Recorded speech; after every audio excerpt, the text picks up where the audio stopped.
Have you recently welcomed in the winter weather with nice snowy conditions, slick roads, and one thought on your mind was, man, I should have invested in that all-wheel drive system? Well, that's been on our mind here, even in North Carolina, as snow has definitely been blanketing our area, and having grip at the corners is definitely a reassurance. Hey, welcome to this edition of Road Warrior. I'm your host, Grant Roberson. Now this week, we have such a vehicle that doesn't make it an option, but definitely makes grip at the corners a standard operating procedure. What it is? The 2017 Subaru Legacy. Looking at the profile of the Legacy, there's no wow factor to speak of. It's pretty much a straight shooter delivering that sedan profile we all expect. Now you can compare it a little bit to maybe a Toyota Camry, Nissan Maxima, maybe some blending of a Volkswagen Passat, but still the Subaru rests on its own laurels, really with the grip at the four corners. Now what I like on the design, again, straight shooter, nice elongated front hood, fairly arching roofline, and a very stout rear end. Now instead of keeping it plain Jane like some of those other models I mentioned that pretty much keep tight body lines on the side, I like the fact they come in and put a nice ridge line right through here that actually sweeps up the back of the vehicle, kind of giving you that motion even when the vehicle's standing still. Now as for appointments on this particular model, they did go with a bright chrome accent around the windows, coupled nicely with some dark pillars, and they did go with more of a brushed accent when it came to the side mirror. With a very modest exterior, one thing that's not so modest is the overall numbers, because this vehicle fits quite nicely in the mid-size segment. Now what you're going to find is overall length about 189 inches, wheelbase around about 108. Now some other quirky numbers is the rear overhang is a little bit longer than the front, the rear track a little bit wider. As for overall height, it's going to fall just under 5 feet with the width just over 6. Now what I found is the ground clearance to be about average for the sedan. As for the wheels, 17 inches standard with the 18-inch like you see here. Now what I also like is they adorned this in a particular black accent, giving you that smoky four-corner-like look. Lastly is overall weight. The vehicle averaging somewhere around 3,500 pounds or upwards of 3,650 depending on the actual model. Now the exterior doesn't deliver a wow factor, but it does give you the stability of knowing that it's a straightforward sedan. That's such the case as well for the matching power plant, but there is an option that can help jazz this vehicle up.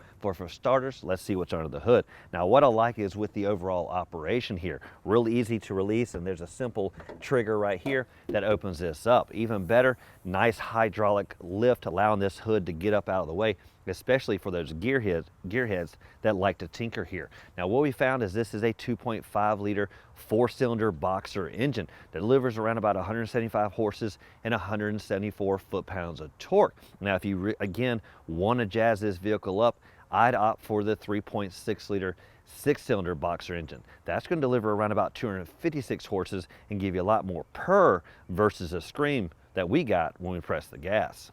No longer do we need to feel awkward when we're getting in our vehicle, especially on that first date, because we're not going to fiddle with the key. We're pretty much going to keep it in our pocket and forget about it, specifically with those smart key systems. What that allows us to do is take our date to our passenger door, put our hand right here, and look so smooth.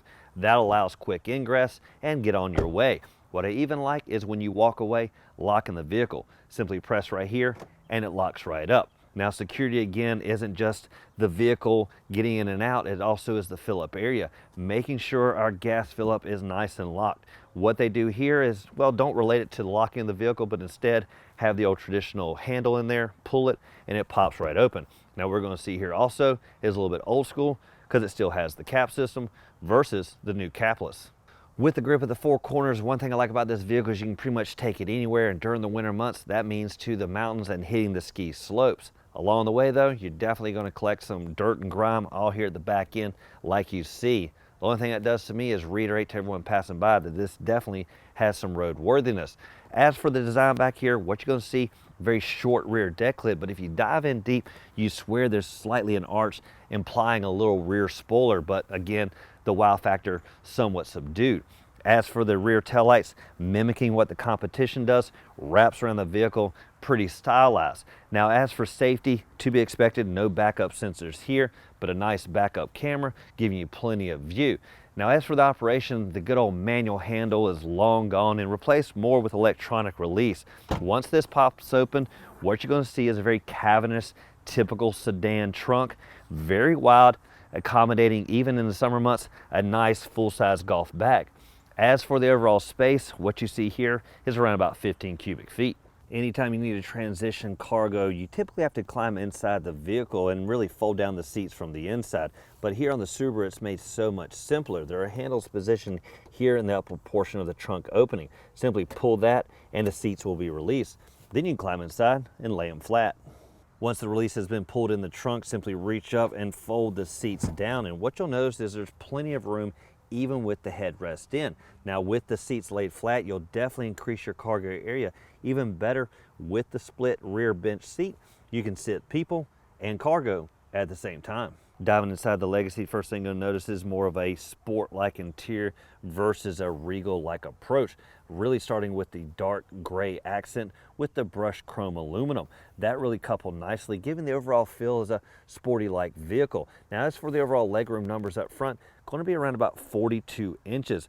Back seat, about 38. What does that mean? Well, plenty of room to stretch out, especially when you get ready to hit the slopes. Backseat drivers won't be getting second-hand accommodations because this seems somewhat first class, really coming down to the overall comfort. Now, what you're going to notice first is the bench-style seating in the second row. Pretty much straightforward, with the outer occupants getting a little bit more stitched and quilted attention.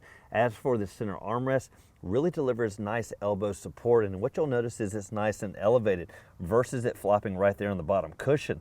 Also has nice dual cup holders for those long rides. One thing about backseat comfort is you definitely will have decent airflow, and really looking for vents is crucial to that. And what you'll see in the second row is, well, there is no rear vents, even on the pillars or the center console. Instead, you'll have to make sure you get good airflow from those vents way up there. Even though there's not any vents to be found in the second row, there's definitely added feature for the front occupants in the form of dual climate controls. Now what you're going to find for the operation is just nice symmetric temperature select for both the driver and front passenger. When it comes to fan speed though, that's done with buttons. Now that is a little bit more cumbersome to find when you're going down the road. Instead, I'd like for there to be 3 symmetric knobs, really taking the mode select position on the button. That would allow you simple use because you could easily find a knob versus the buttons. Low on the dash, you will find this covering, and once you open it up, you will find the places for connectivity, specifically a power supply, auxiliary jack, and 2 USB connections. The only thing to note is they are fairly back into that cavern, so it does take a little maneuvering to be able to connect them. In the front, you also find a nice oversized center console, a 2-tier like system. Basically, you're going to open it up, and what you'll find is a maneuverable tray. Now, what I'd rather prefer, since this is kind of flimsy, is really to make a operational tray that goes up with the center console. Instead, you kind of got to fiddle this around, and again, that could be a little bit troublesome when you go down the road, need to find something really quick.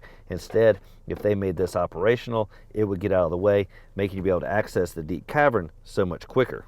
On the steering wheel, there's going to be lots of controls to get used to, so you pretty much want to memorize what they do. Now on the left side, pretty much for entertainment, source select, changing the various presets, search modes, and of course tune select and volume on this side, and all your phone operations. Now on the other side, this is going to be really related to cruise, lane departure, setting all that, pretty much standard operating procedure. If you notice way down here on the steering wheel, there's an up button, low button, and a set. Now one thing to note, that does relate to the LCD screen between the gauges, but if you notice, it really isn't doing anything right now, and that's because the door is open. Now once you close the door, you will find that you can select easily between various functions, and the best of all, the digital readout for speed, because you do have the analog tach and speedometer, but the best thing is that digital readout. If you need to find various functions for safety, that's going to be on the far left of the dash, pretty much there if you want to turn them on and off. And that does it for this edition of Road Warrior and our test drive behind the wheel of the 2017 Subaru Legacy. Now the things we like, of course, is it's a straight shooter, the profile, straightforward sedan, a little bit of wow factor, specifically if you look at that rear deck lid, dive in deep with a magnifying glass, you'll well see a hint of spoiler. But things we truly like is the interior volume, coupled with that great trunk, really allow you to hit the slopes. Of course, you got the grip at the 4 corners. Now, as for the power plant, again, this particular model, somewhat anemic, but if you opt for that 6-cylinder, you'll definitely get a little bit more bang for your buck. Now, as always, thank you for watching this edition of Road Warrior. Keep both hands on the wheel and eyes straight ahead.